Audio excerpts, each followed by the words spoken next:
What is up, everyone? On our plate this week is Persona 3 Remake and a new Jet Set Radio coming soon, maybe? We'll see.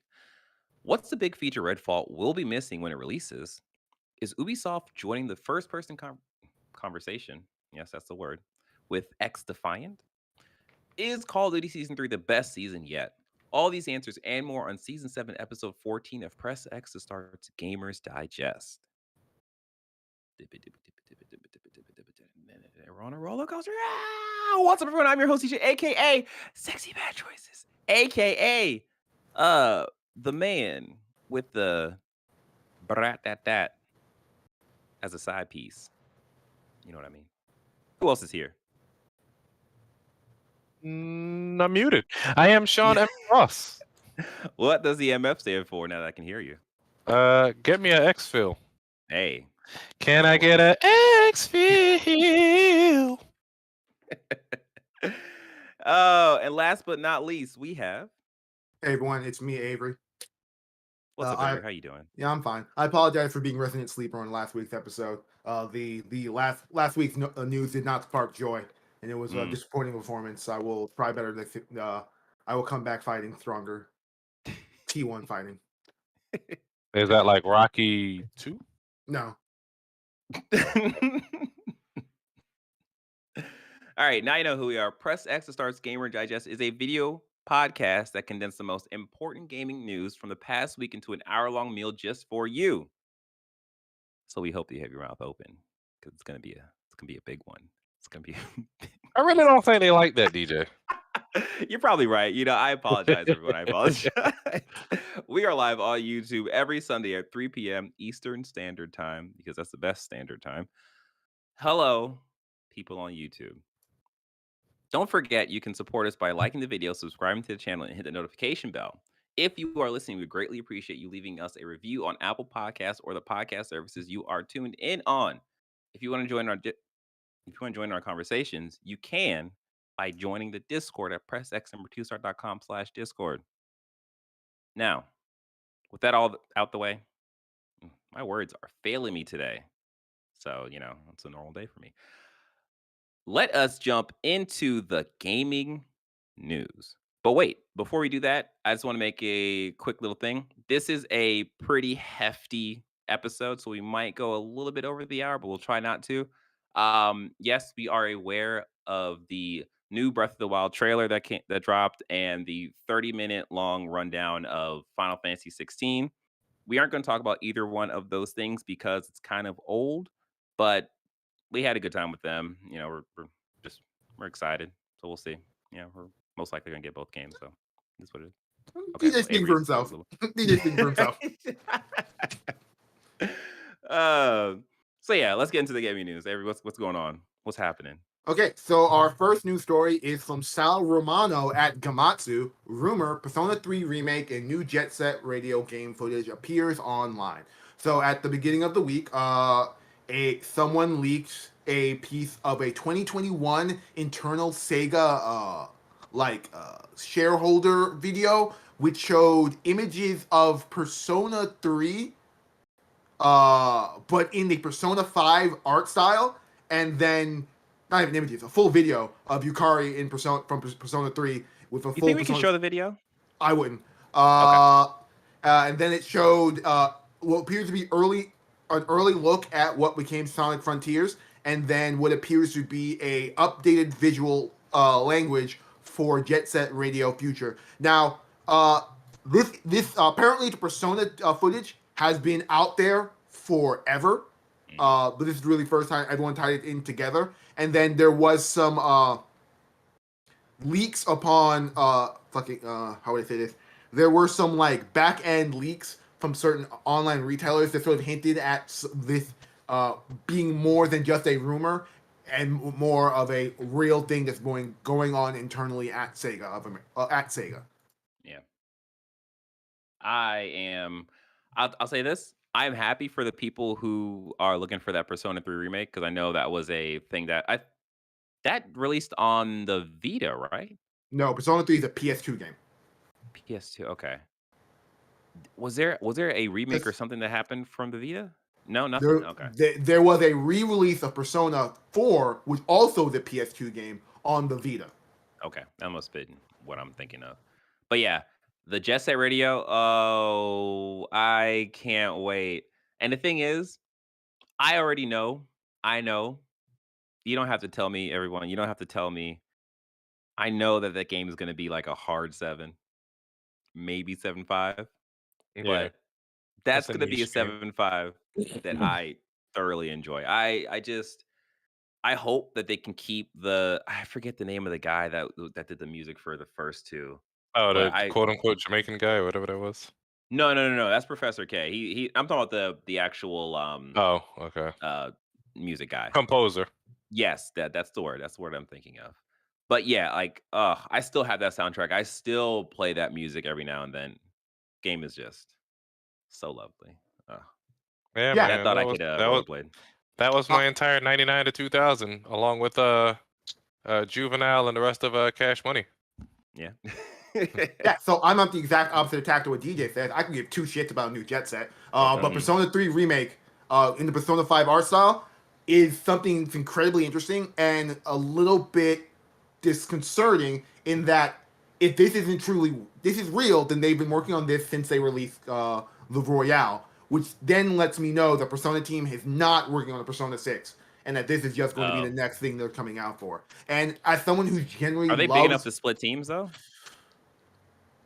Probably it, not. if they're working with the Persona 5 engine, no, Yeah. I don't think so. Yeah. That's Uh, true. especially if this is going to be a Persona 5 engine that's built for next gen with all the bells and whistles.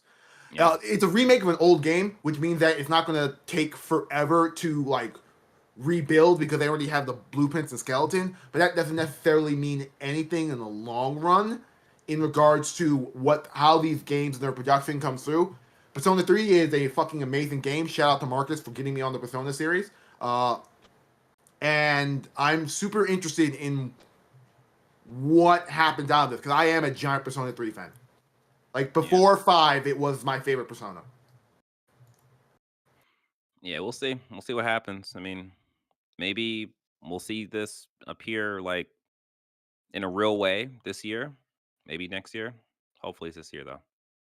Uh, this is 2021 leaked footage. That means they've had 2 years to work on this game. There's a strong chance that this is definitely a 2024. Yeah. Yeah. Yeah, that's true. Especially like this was like a sizzle reel for investors. Like this wasn't even like hey guys, like this wasn't even like preparing for like a showcase. It was like, no, we're setting it that yeah. Yeah. I mean, it's also possible that these they don't come out at the same time, and it's No, just like no. because like Sonic They're not Frontiers came out already, so they're not definitely not gonna come out at the same time. But I'm of the mindset if one of them comes out, only one of them, and the other one is a 2024 game. yeah, it's like staggered. Yeah. That also depends on what else Sega's releasing, and I frankly don't know. I'm not familiar enough with Sega's ongoing catalog to be like, oh, there is space in their catalog for them to release something here, if that makes sense. Yeah, more Sonic Frontiers, maybe. People can only hope. hmm And when I say people, I mean not me. So moving on to our next story. This is definitely related to the. I pulled an audible because I just fucking realized how bad I was making this script. Anyway, our next story is also dealing with Sega. This is from IGN.com. This is from George Yang. Sega is reportedly close to acquiring Angry Birds developer Rovio for $1 billion. So, in the ongoing acquisition wars and in the ongoing I platform wars, Sega is trying to push. Sega is trying to carve out a piece of the mobile market for themselves by owning the Angry Birds team, and not only owning the Angry Birds IP and all the money that makes. There are fucking 2 movies for that. But also whatever mobile strength they have as a company in their further on mobile game pursuits. There's no current like neither company, Sega or Rovio, has commented on this and brought this up. This was a Wall Street Journal expose, but the only information that we have that Rovio was previously working with how would I say, Playtika on an $800 million acquisition deal, but that hasn't gone through. So there is more credence to this, especially with the higher price point. Yeah, I mean, this is one of those deals like, okay, well, if this is gonna keep Sega afloat for, foreseeable future, then I guess They make I'm a couple $100 million a year, so yeah, I'm just kind of surprised that I just feels bad saying as that Sega has kind of capital to spend $1 billion on this. I just, hey, more I power to them. mean, they are a pretty big company with I think what's happened here is that the fact that Microsoft spent 69 billion has thrown off how much most of these companies are worth, especially the yeah. big publishers. Yeah.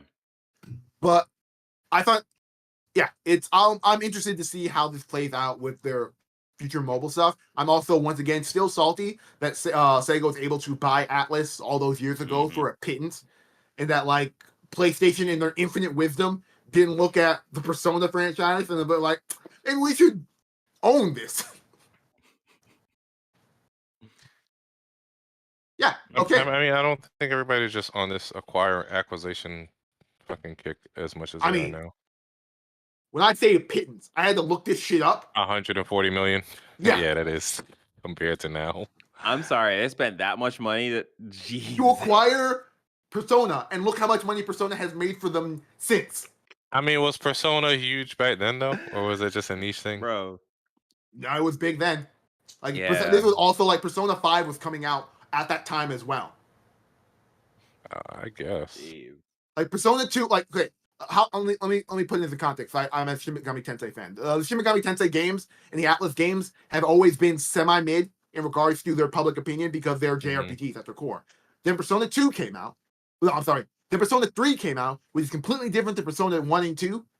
It was on PS2. It was one of those last generation games in the PS2 that had like a big cult following world market word of mouth situation to the point where like people were deep in the PS3 era and they're like, yo man, you gotta go back to your PS2 and play Persona 2.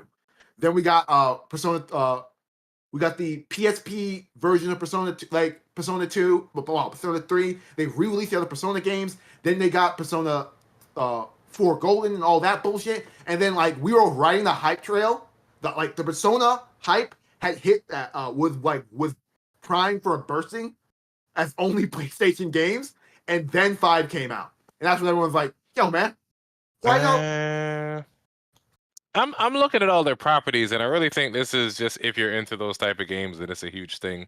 I think with the level of Persona that especially PlayStation would have those internal numbers and that game only came to PlayStation in its first year, that like PlayStation should have been able to identify this as maybe we should I don't know, invest in this. I mean, yeah, it's also possible that if PlayStation did buy Atlas at the time, that the persona that we have now could be on the same level as like I know you're not about to say Final Fantasy. no, no, not like Final Fantasy, but like almost like a step down from Final Fantasy. 'Cause like Final Fantasy has that history that like Persona just doesn't have, but like that could be like the premier like JRPG that comes from PlayStation. Yeah. But, Yeah. eh, I'm they're only under saying Sega this now. is that my only thought about PlayStation acquiring Atlas is that it was a year ago when a Persona game, not even a year ago, less than a year ago, when Persona game touched another platform, and it was already a super popular platform on PlayStation. Yeah. Yeah. Okay. So our next story is from Ollie Welsh. This is another PlayStation story. So strap in for my weird segue. This is from Ollie Welsh from Polygon.com. Sony ending support for Dreams in September. So this week, Sony announced that they are ending ongoing service for Dreams as a platform. Media Mogul has pretty much said that Dreams will exist as in its current form as it is. There will be no further updates, and they're ending any further development into a PS5 version or a PSVR 2 version. They are migrating the servers to a new to a new I would say to a new host, and as a direct result, how would I say this? There's going to be some more. There's going to be some changes in the way people upload and download games from Dreams, but for the most part, it shouldn't change anything in regards to the current Dreams experience. They've also clarified that they're also moving on to work on a brand new project. So yeah, well, we are 4 years into Dreams' lifetime. This is a game that was near the tail end of the PS4. One of the first games was revealed for the PS4, and it is being sunsetted at which is being sunsetted. I believe the exact date they gave is sometime in September. Yeah, it's The 1st of September. yeah. Like I'm of two minds of this. Like one side is like, okay, hey man, as long as PlayStation is giving them a bigger thing to work on, because I say bigger not to disregard how big Dreams has become, but I say bigger in terms of an IP or a project that could get them in a wider audience. Because like I played Dreams when it dropped out and it like I thought it was cool, but it didn't stick with me for very long. Like, hey, look, I'm a designer. Like I make things, right? That's the thing that I do. But like the tools and dreams, they're great, but they were so complicated. And it's like, I don't really want to sit and learn and do all this. And I feel like that is They were really the high level stuff. You didn't want that much control over it, basically. yeah, no, it's not that I didn't want that much control, but I didn't like feel like sitting and learning the I, tools. I Mm. think to Don's point, wow, DJ's point, I was thinking about something else. To Mm, DJ's point, uh, it. How do I say this? I also own and play Dreams. I think what Dreams is as a game and a platform is fucking amazing. It's mhm. probably some of the most easy to use creation tools, but it falls into the problem that all UGC games tend to have is that it's going to be much easier to get people to play games than to make games, and then to make Exactly. those games of a high enough quality to warrant anything. Yeah. So in that regard, that like only 10% of the Dreams audience is going to touch its creation tools. And that being said, the 10% that it did touch it have created amazing games in Dreams, and it's such a testament to how strong Dreams was as a platform that like people have been making turn-based RPGs, FPS shooters, visual novels, and there's not a single game that Dreams cannot make within its own engine, which is fantastic. Uh, Yeah. this this how do I say this? I am not surprised that this happened with Dreams because Mhm. as much as as much as it was a sort of gem in the pocket of the as much as it was a gem in the pocket of the PlayStation, PlayStation. Yeah. that it was one of those things that was always going to be hard to market.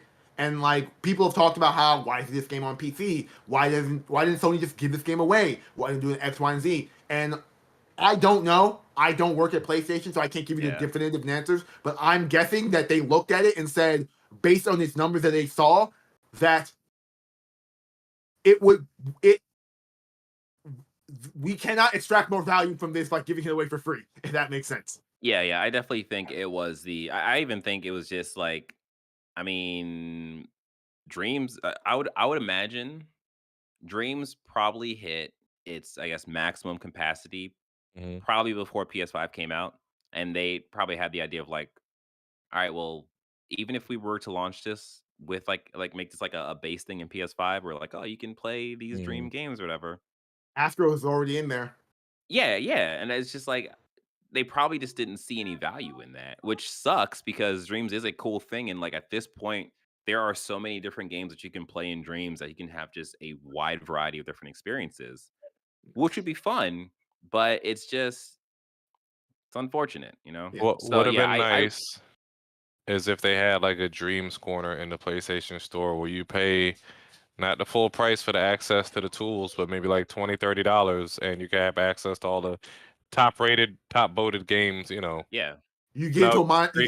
get into a fucking monetary problem with that. Like one of the big things that Dreams can do is that, hey man, create these games if you want to. Also, hey, we as PlayStation are gonna take your work and sell it in our store Oh yeah, that's true. without you getting any monetary credit. I mean, they weren't And getting any monetary credit as is now for everybody else who bought it, though. that's fair, but they're also buying Dreams for its creation tools, with the Yeah, idea of you can make stuff if you want to. Like right. I know the ideal is That's we still want you to base make game stuff, kind of thing. but like the base game in itself works in tandem to get away from what I think is an ethical problem you would get into if we as PlayStation just give away our design tools and then sell people Dreams, but we sell it based on people using our design tools. Yeah.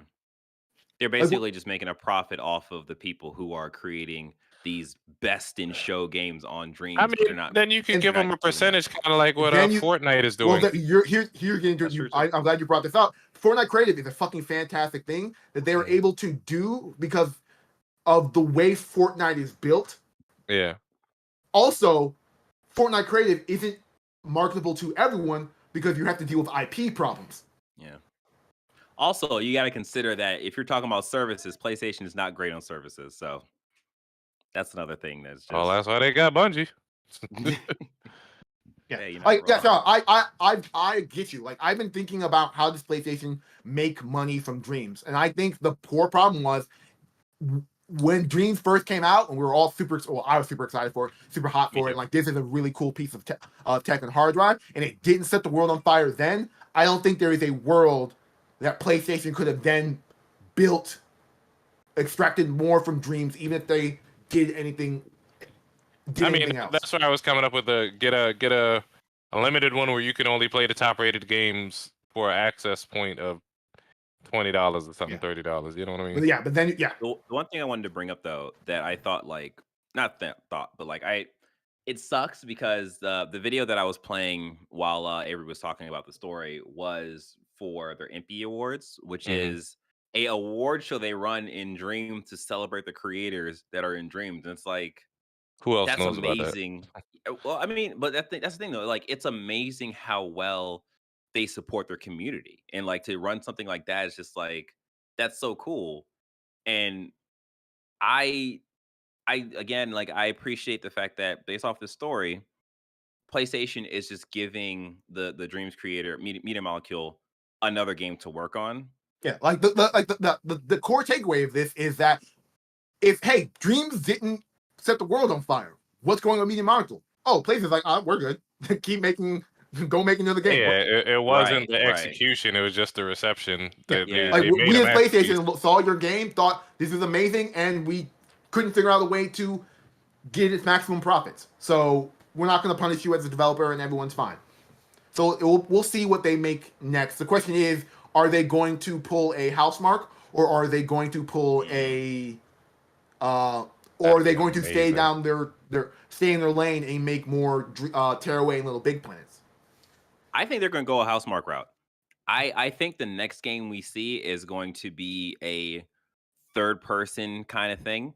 You might have like the ability to create in some way in the game, but I think it's going to be along lines of a more traditional game that's going to come out from them. Because I think that's going to be a way for them to kind of take the thing that makes them unique and combine that with a platform that really speaks with the market.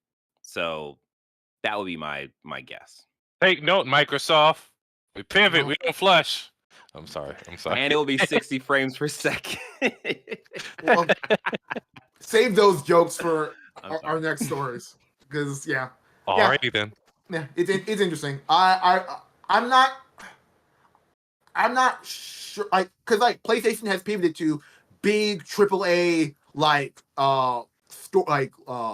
masterpiece level games, where Media Mhm. Molecule has always been like we make small, inventive, fun family games. And I Yeah. think if I'm PlayStation, I'm looking at our portfolio, I'm like, do we need them to do anything more than what we've asked them to do before? And in fact, Mm. we could probably spend less money with I mean, those. but I think that's the worry though. It's like, okay, well, if they stay in their lane, they might do something that's a little better than Dreams, but ultimately is that gonna end up as like one of the mascots in the banner of PlayStation? I mean, Sackboy is. Sackboy is, yeah. Why? I guess Yeah, so I'm they like, could go back to Sackboy. They're still yeah, supporting the last Little Big Planets. I mean, Yeah. I don't think they're still releasing costumes and whatever. yeah, Okay. yeah, yeah. They Which could go was back to not made. Sackboy. That's not. They're not made. That is not made by from Media Molecule. That last Little Big Planet game that came out, the Mhm. Run Sackboy Run, which is like the Mario platformer kind of a thing. It's not made by them. Is that mobile or something? No, the PS5 Little Big Planet game, Sackboy game, is not made by Media Molecule. It was made by like another third party. I won't say Sumo Digital. Sumo Digital. I think that's right. I think it's Sumo Digital. Well, no, the Sumo Digital made the. There is a mobile. There is a mobile Little Big Planet game that they are currently working Oh, on. you talking about Sackboy Big Adventure? Okay. Yes, That's what it is. Yeah, but the that's the yeah. launch title. That's Sumo Digital. Yeah.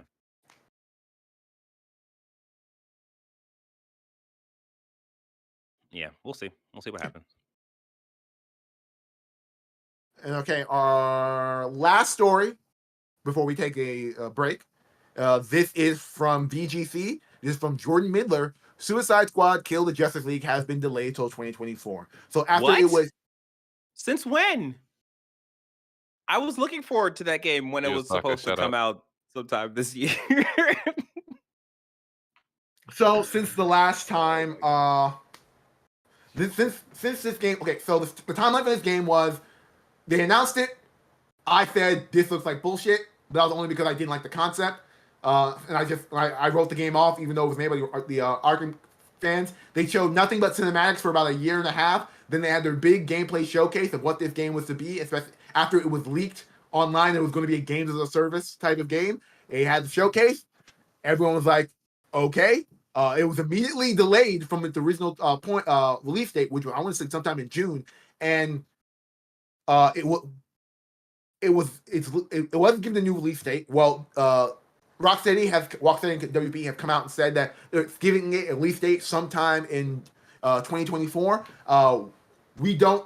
They're saying it's for polish and quality assurance. We don't necessarily know what that means. I'm of the mindset that based on what that game is, you can't rip out the games of the service from that game in its current state without irreparably making the game feel even worse. So I don't think they're trying to do that. Uh, so I have no idea what their entire game plan is with this. I, in my mind, I don't think they're going to rip out the games of service, but I think they're going to do a lot to change what the games of service part is going to be in the game. Because, like, when it comes down to the gameplay elements and stuff, they might tweak those things to make it feel a bit more weighty, maybe less little like Anthem. I don't know. If that's going to be the selling point for the game, then they're probably going to stand by to how they design those systems. But I think the biggest thing was the game didn't look great. The I think the game looked great. I just think the game Oh, didn't you show. did? No, I think it looked 100% like a super competent, well actualized game. I just think my issue with that game, beyond its IP, was the systems around that game. Where it was like, Yeah. oh man, you're operating with Okay. loot drops and things like that. Like, I Yeah. don't think So anything. when I say the game didn't look great, I mean visually the game looked fine. Like the cutscenes looked great. The close up of the characters, they all looked fine. I think when I say the game didn't look great, I mean the actual gameplay stuff that they showed in terms of shoot the purple spot on the helicopter, shoot the purple spot on that giant tower over there, shoot the purple spot over there. Like that whole loop didn't really appeal to a lot of people. I think that can be a thing that they can probably work on. They can probably adjust depending on how long this game's supposed to be. The 9 months should be enough time. Um, yeah, How do man. you get this far in production though, and not realize this If is you bullshit? you want to know, Yeah. so if I'm looking at the timeline, this is a last Rocksteady game was 10 years ago, which means 10 years ago they decided, hey, let's make a games as a service. Let's make a Avengers thing. Rocksteady has never made that type of game, so they had to learn on the spot of how to make that type of game. It took them way too long, and by that point, the everything has changed. The market has changed completely. and Yeah. people don't necessarily. Like, Avengers has already come out, beat them to the market, and died. So now Yeah. they're sitting there going like, all right, do we have a game that's better than Avengers? Can we learn from its mistakes, or more realistically, do people want this type of game? I think that's the issue they ran up in. Like they were already too far in development, and Rocksteady, the studio, had already dumped too many resources into this game for it to get to this point, and then say, we probably shouldn't do this. Yeah. Yeah. And also the one other thing that I think about is, you know, last Rocksteady game was like 9, 10 years ago. I still feel like, video game development is never a straight line. They probably had 5 or 6 different concepts for this. The version of this game that we're seeing now is probably 2-year development, 3-year development, maybe 2.5, maybe something like that. Like I don't think this is something that they've worked on for No, 9, no. 10 years. I think early reports where they were working on other prototype type of games, Okay. like there was Yeah. rumors of Superman game and Batman Beyond type of game. Those are all rumors. Uh, I'd fuck uh, with a Batman Beyond type game. well, we Like all do, and that. that would have made more. That would have made more sense. But Boy. yeah, but we're here now where this is the game they probably. If I'm realistically, I'm thinking they've been working on this game for 5 to 6 years. Yeah. Another thing too, before we get to the break, if this game comes out, because it's slated for what, February 2024. If Allegedly, thing if this comes out and it's still like a 7, what the fuck? Like, seriously?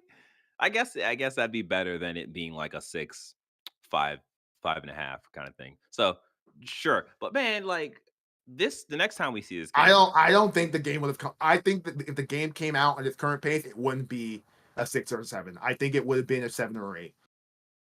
I think they're pulling. the, I think they're pulling the trigger like Halo did about how people reacted and not what their product was at the time. you think, oh, okay.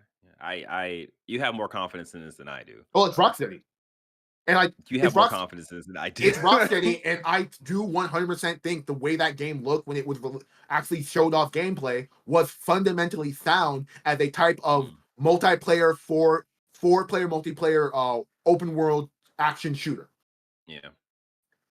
I mean, it is possible that, I guess, it's in a weird way, it could be possible that they've delayed this so they can shore up their content, so they don't run into a multiverses thing where like the game drops and it's just like, all right, well, we don't really have much, so, and that hurts the player base.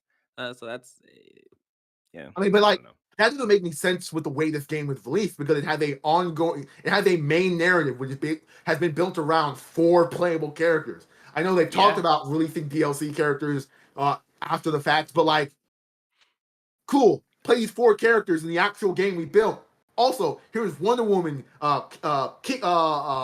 Plastique, yes, and a you're bunch right. of other characters who you won't be able to play in the main narrative and the main story, but you can play in our like you run into the Avengers problem. Where like if you picked up Avengers in 2023 and you jumped into that game, if you play its main story, it's got the 6 Avengers characters, but or you would jump straight into the no story war zone section where you can play as Hmm. any character in a bunch of non-story missions that have no real context or anything. Mm. Yeah, I'm just trying to look at it in a way of like, okay, well, we're gonna keep this base game, so what is this delay gonna be used for? But yeah, Yeah, I don't know. I We'll think. see. Yeah, I think fundamentally it's quote unquote polish, and it's 100% revamping the systems around this game. Yeah. People have reacted horribly to them. We need to figure out how to make sure that these systems don't ruin our Metacritic and ruin our sales, if that makes sense. Right. All right. Well, before we jump into what's going on with Redfall, we hope Mm. you're having a great time with this episode. We hope that you could do us a solid and like this video if you're watching on YouTube. Subscribe to the channel, hit the notification bell if you are listening. Thank you. Also, whenever you're stop doing what you're doing, give us a little watch. That can help. You don't even have to watch the whole video. Just, watch half of it or watch 59 minutes of it. Come on, just do it. Also, we. We? Oh, yes. Make I sure just you want to empty say it out your. again. Okay. Make sure you empty out your bladder because that's important to keep your bladder safe and clean. Drink some water. And leave us a review on Apple Podcasts. or the podcast service you're listening to. Thank you. Appreciate it. All right, Leave let's us a get back review on into this stuff. Amazon. Fuck it. We're on Amazon. What? We're No, not on but Amazon. figure it out. If we're not on Amazon, if they're leaving us a review on Hey, Amazon, it's hey, not hey, us. hey, It's not us. hey. All right. Oh, actually, real quick, there is a Press X to Start YouTube channel. It's not us, all right? It's not us. They have like 200 subscribers, and I feel like half the subscribers should have been us, but it's not. And like those people are just lost in the wind now. So if you're one of those people who jumped on to Press X to Start onto YouTube and you subscribe to that channel thinking it's us, it's not us, okay? We got the white. So make sure you check that. All right, continue, Avery. Yeah. Okay. So our next story is, as what has been alluded to, this is from Ethan Gotts from Kotaku.com. The best version of Xbox next big exclusive won't arrive at launch. So this week, RedFall, the official RedFall account and corroborated by Microsoft, announced that, hey, we are launching this game in quality mode at 30 FPS, 4K, and performance mode, which is going to be the 60K, well, the 60 FPS mode, will be released at a later time. They haven't indicated what this later time is. And that has caused a shitstorm on the internet. Like, I have not seen this much shit for an Xbox game in ever. And Yeah. I have a spicy hot take, but I'm going to let everyone go forward before I bring it up. This is just sad. Like, it's sad in every respect in terms of this is supposed to be one of Xbox's stronger games to release, next to Starfield. Um, this was supposed to start the slate of like AAA games coming out for the Xbox 360, for the Xbox Series X Fucking, or X slash once S again, to like, I mean, it might once as well again, be. the fucking awful naming construction yeah, of their consoles. it's a mess. It's a mess. But like, it's just sad to, you know, and I've seen stuff on the internet talking about like 30 is not bad, like 30 is fine. 30 is fine, but I think there's just an expectation with this current gen that we get 60 FPS. Like the fact that they said that it's going to come later, that's great. Like eventually, as time passes, when that drops, everyone's going to forget about the 30. But like as it is right now, it sucks. It sucks that the people who are excited for this game, like playing a co-op game in 30 FPS compared to 60 FPS is just night and day. Like I saw it personally when I was playing Overwatch and they dropped no, that was 30, and then playing like I think Destiny. I was playing two FPS at the same time. One was 60, one was 30, and it was just like I could barely function in 30 because it was just running so slow. And like everyone is playing other games that are 60 FPS. So I don't think it it's just a quite shame. bothers me as much yet.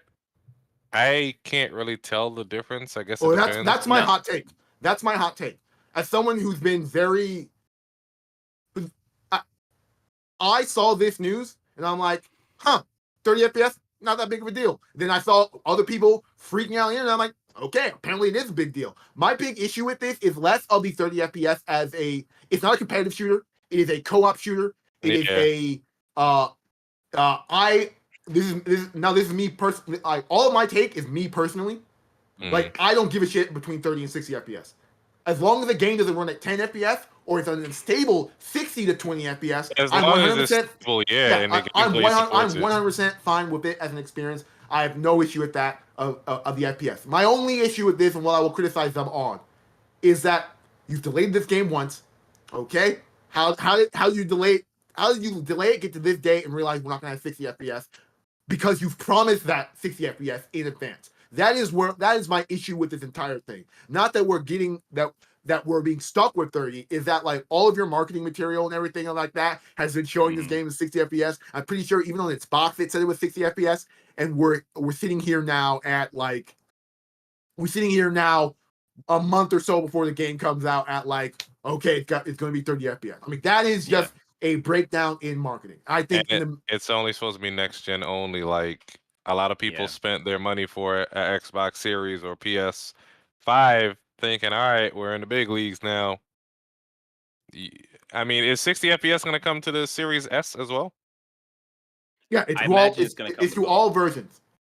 Yeah. Okay. I think the only caveat, probably the PC version.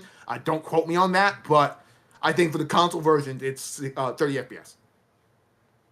Yeah, like I will say I forget what I know it was Overwatch I was playing, and it might have been like Call of Duty or it might have been Destiny that I was playing that was 60 FPS. Like for sure, if you were to bounce between the two, you would definitely feel the difference. Like for Sean specifically, when you first started going back into Call of Duty, you were saying how that was like that felt slower to you than like Apex. It's Hmm. that kind of feeling, but But it's not the frame it's rate for that when I say everything from it feels like slower. It's not the frame rate that I'm It's referring not to. flame rate. We're talking no, no, about no, no. Well, what I'm saying is that the experience of playing a game between 30 and Uh-huh. 60, like that's what it feels like. Like your aiming is a little bit slower. Like the you like firing the gun feels a little bit slower because of the lack of the 30 FPS that you don't have. Because Like, they have the mouse and reticle sensitivity, your look sensitivity, I can't really mhm. tell the difference in a shooter to be dead ass honest between a 30 and a 60 because of that. uh, no. Yeah, And I'm as I'm well with as your Sean, I frame which can is rate. feel which the is why I'm difference. pushing back on what you're saying about Sean's thing about 30 FPS and 60. Is like I also have tried to play Call of Duty and said all this a much slower experience. And like it's not even when I say it's a slower experience, I'm talking about the pacing of the way gunfights and movement, all that shit works in regards to when I talk about a game being slow, that's what I'm talking about, it being slow. Like when I started I, playing Overwatch again, it was like, oh man, this game moves super slow. And it's not because of fucking No, but like the what I'm FPS. It's trying because like to literally there is express. no run button in this game, so I'm Yeah, physically no, no, no, moving no, no, slow. no, no. We're going down a different path. What I'm trying to express is that the difference that I'm trying to explain the difference that I felt when I was playing mm, Overwatch versus I'm gonna say Destiny, 'cause I think it was Destiny. Playing that at 60 versus Overwatch at 30. And it's just like there's a noticeable difference between the two experiences. But yeah. Anyways, this sucks. Like it sucks. I hear you. I'm just Yeah. saying, I'm never gonna be able to really be able to tell the difference as long as you have good net code and the game is stable, you know, Yeah, yeah. I mean, as long as the game works, then the game is you gonna work. It's you just can have 60 frames per second, but if you got yeah. fucking dial up or DSL, you're just gonna see ass getting shot up in 60 frames per second. You know what I mean? Right. Like Right. it's a misnomer. I think it'll be fine. Yeah, The issue is I think this is going to be fine. Like Avery said, they advertised Mm, it at 60, and The issue is the advertisement. we got these big $500 consoles that just not just came out, but you know what I mean. That was yeah, the yeah, yeah, promise of yeah. this generation. This is supposed to be next gen only. What are y'all doing? That's true. Yeah. Yeah. Okay. Our next story is from Tom Ivan. This is from VGC. Ubisoft has launched a closed beta test for its free-to-play FPS XDefiant. Fuck. I fucked up the news stories, but this is my bad. I'm gonna roll with it. Yeah, So yeah, yeah. just yeah. XDefiant has come out, and all news I've been able to see is that it's surprisingly a good FPS experience, and a lot of people are saying that it has the might to punch up at COD. I think that's necessarily I think that's hyperbole, but they're saying a lot of great things about this. I so I actually one of the people I follow on the interwebs, they were playing it. So I actually got to sit and like watch a couple of matches. And I think it's an interesting thing of like because like this game looks most like Call of Duty, right? So it's like they're gonna make that comparison, and I I would love it if they could look at this game, compare this game, not even compare this game, like talk about the game, but not make that Call of Duty comparison because Call of Duty is so big, like you don't want to be like, oh yeah, this could be better than Call of Duty. Cause then like you start looking at it like, all right, well, Call of Duty has Warzone, Call of Duty has DMZ, Call of Duty has like different multiplayer matches. And if this drops with like controller like domination kind of thing and like a team deathmatch, it's already under the gun because you can do so much more in Call of Duty. So it's just like Yeah, okay. I think we're operating Yeah. on different lanes of thought. When I say competing with Call of Duty, I'm just saying the general mechanical feel and engagement of the actual FPS Oh, the experience, actual gameplay. and less of the multiple modes and things of that. Because like Yeah.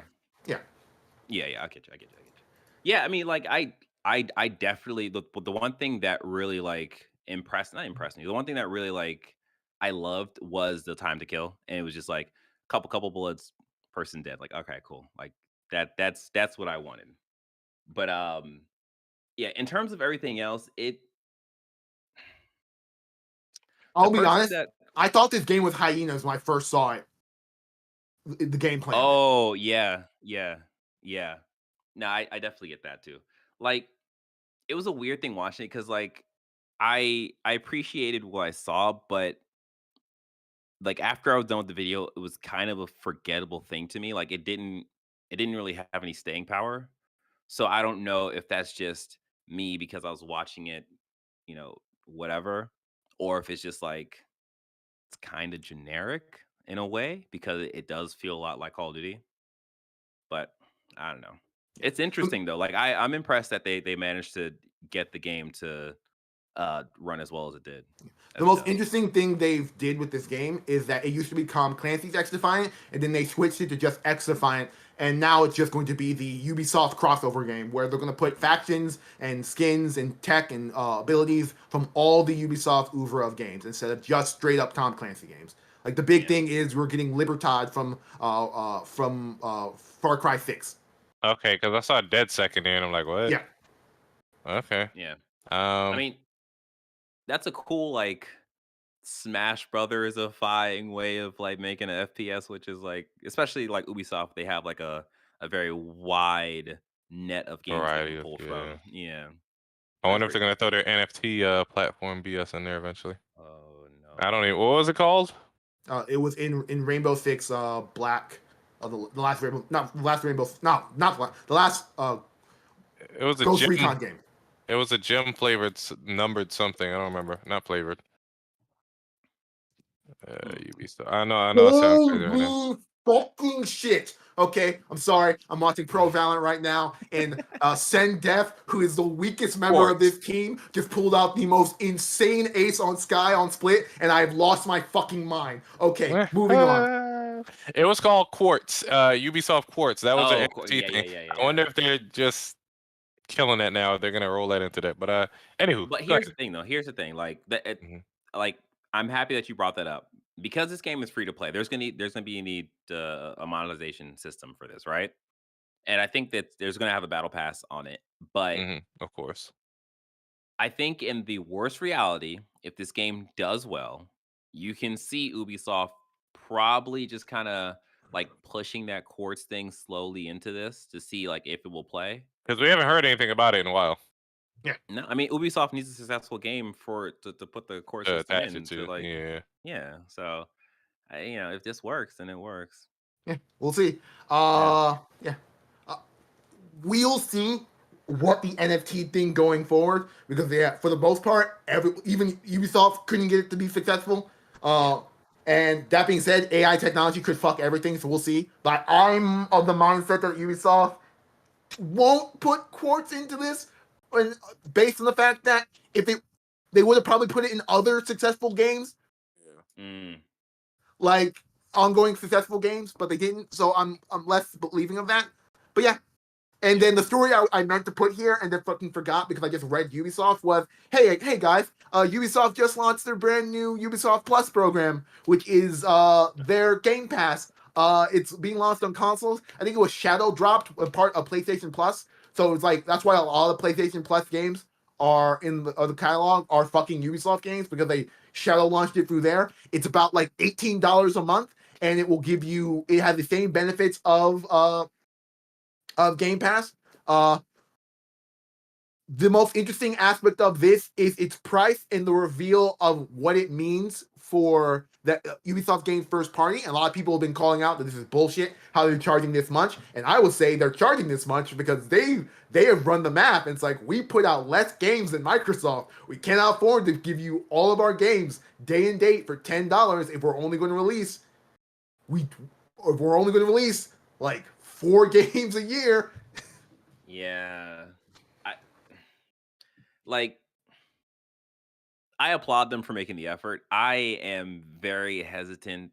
Like I think I said in the chat, like I'll be interested to see if they reach a point where they can be like, "Oh, thank you, all of our subscribers. We've hit the 1 million Ubi Pass people or something like that."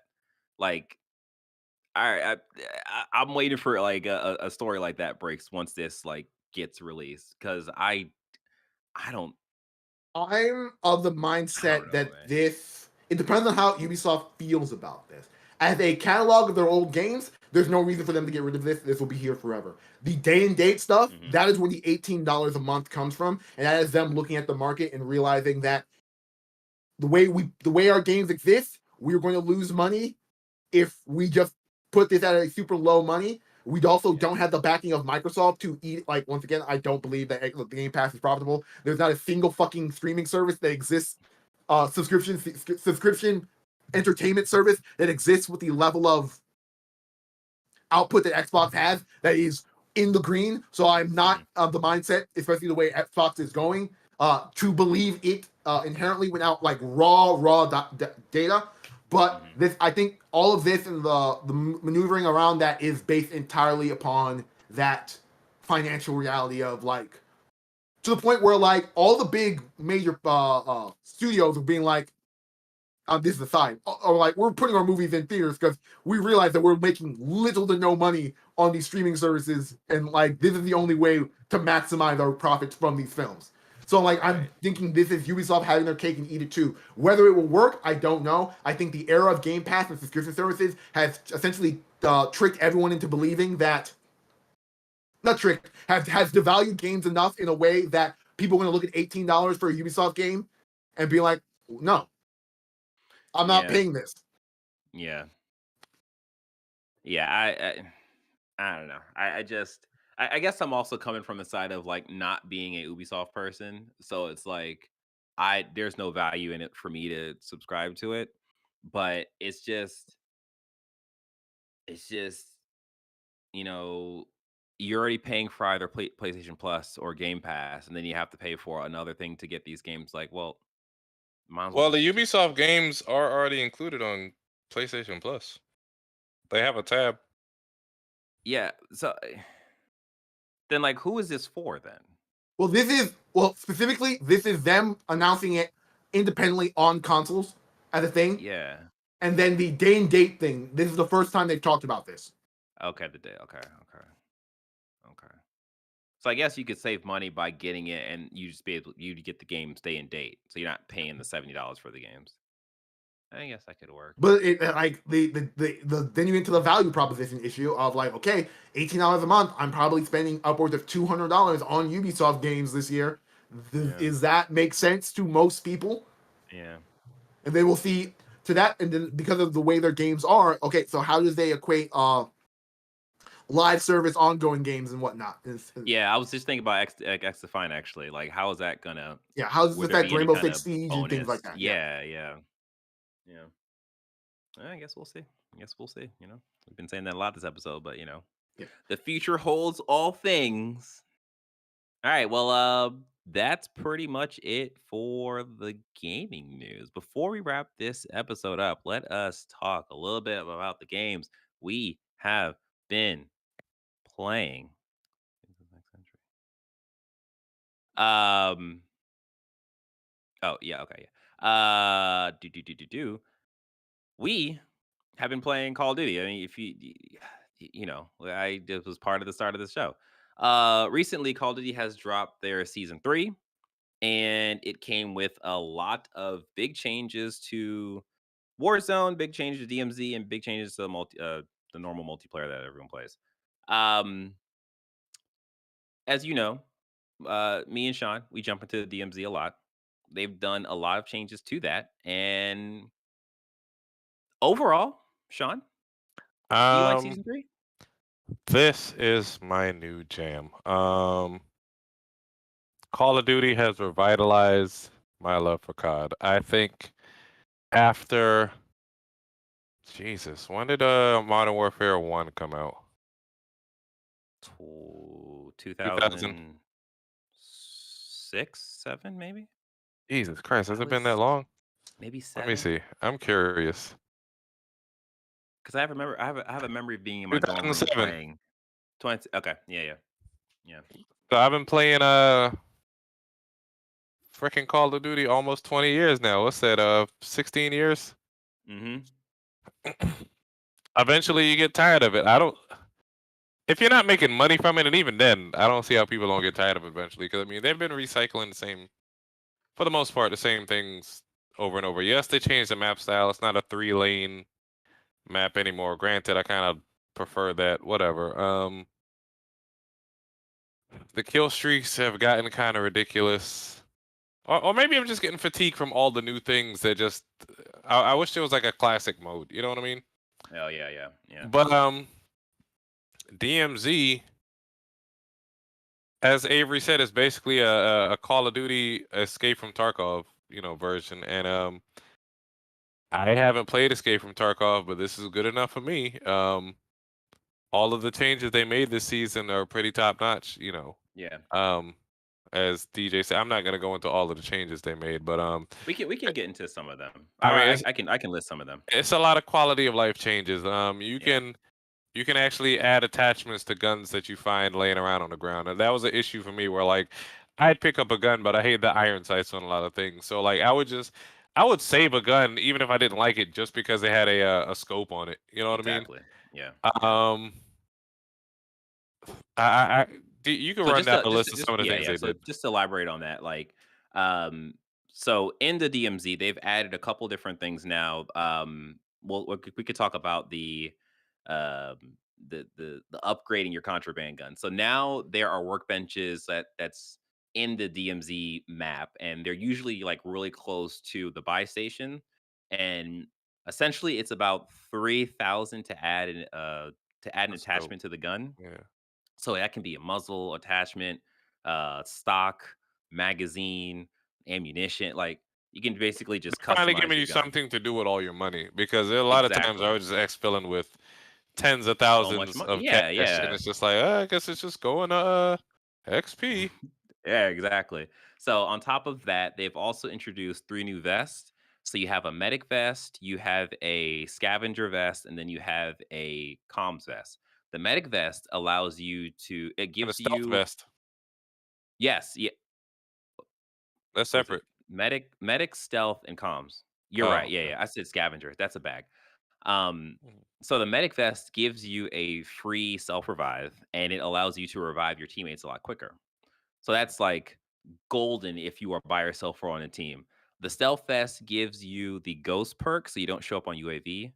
And the comms vest will turn every UAV into a advanced UAV, so you'll be able to see the position or the direction the people are I think you facing can when you do also the just see UAV. when people are near you. Yeah, and that's another thing that's a part of that too. Like you'll get a ping from your radio guy, and they're like, "Hey, there's a enemy operators or by you or whatever." Near you. So like Yeah. all this stuff is just such a bonus addition to like what I think is already the great loop of DMZ. Mhm. So the fact that you can another thing too, they have changed the loadouts for the DMZ where you can actually create 3 separate loadouts. So you can have a character that you just play with, and you can kit that person up. You can kit another person up. If you go into DMZ and you die with that second person, you can just jump to your first person and still have that like your kit and be fine. Um, Another thing they added was the scavenger bags that we mentioned.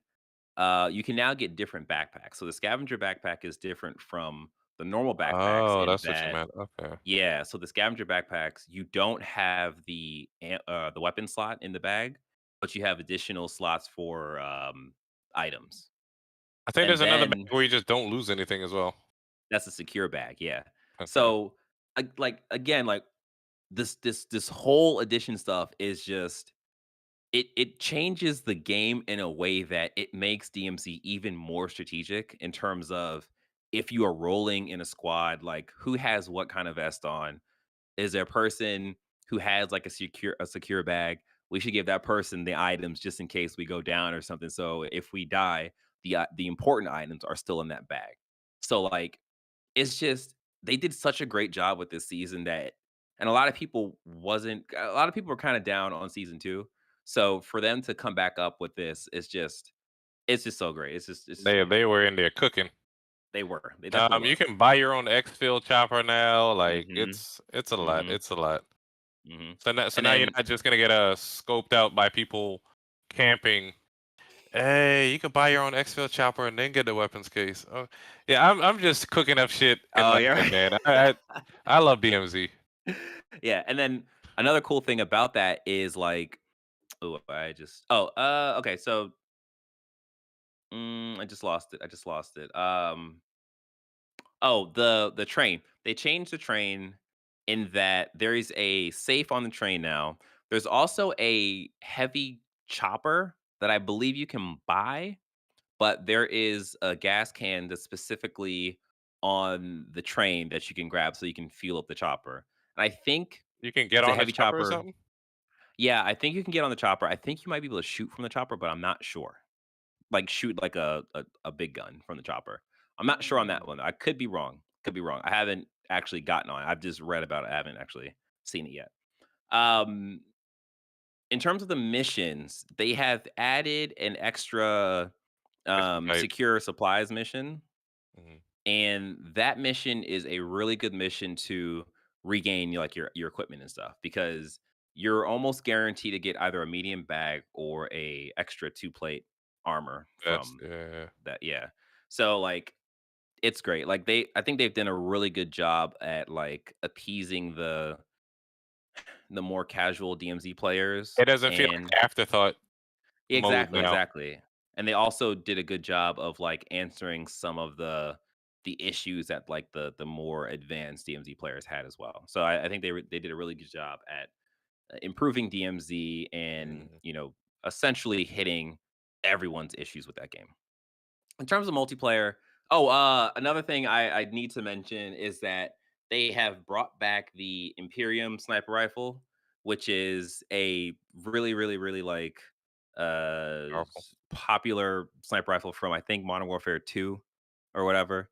Anyways, it's like a one shot kill. Like you can now one shot kill people in DMZ if you have the correct like attachments onto the gun. I think like explosive rounds is like the main thing you need.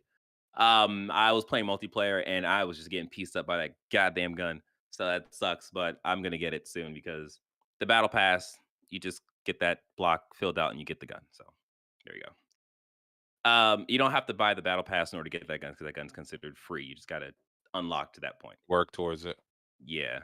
Um, that's pretty much it. I mean, like, I think Call of Duty, I think DMZ mode specifically is in a really good place right now. I think these updates made that place even better, and it's a just more enjoyable experience because you can really cater what you want to do when you go into the map, and like you can spec out your character to be like really, really good at solos. You can spec your character out to be like a really good team player, and I think they just did a great job at providing those options for the players. So. I'll be sad to see it go if Microsoft makes it a console exclusive. So, And that's the thing, like I don't I think the whole concept of exclusivity thing, I think mhm. that will probably happen like after the 10-year deal thing is up. And I think at that point, PlayStation better have some kind of alternative like the Bungie marathon game. That could be a really good like counter to DMZ. Or just play Call of Duty on Xbox, DJ. If it's your Or I could favorite, play Call of Duty on Xbox. At yeah, that it's your point, favorite game, just play it. hey, you know what, Avery? At that point, I'll have enough money to save up to buy a refurbished Xbox Series X. Or whatever the hell they're calling it by then. Right. So yeah. Yeah, we'll see what the future holds because as we always say in this episode, we'll see. Mm. And we'll see you later on, person who's watching this or listening, because this has been another episode of Press X Start Podcast. Press X Start Gamers Digest. I said that right the first time. Um, geez, I done lost my place. We hope you enjoyed this episode as much as you enjoyed making it. Don't forget to rate and review us on your favorite podcasting apps because every little bit helps. Don't forget to like this video, subscribe to the channel, hit the notification bell. Don't forget to review us on your favorite podcasting apps or the app. or the podcast services you are using. Don't forget to wash your hands. Don't forget to eat your veggies. Don't forget to say hi to your family, to your friends, to your loved ones, and even the ones you hate. Avery, you about to say something? No, I'm malding right Oh, now. oh, I'm sorry. I'm Don't sorry, forget to watch One Piece. Avery. Don't forget to catch up on One Piece. You gotta finish that goal before you die because it's very important. Um, yeah, just I think that's it. I think we've done it. I think that's a wrap. What do you say, guys? You think that's a wrap? All right. Well, you take care. Have fun. Play some games.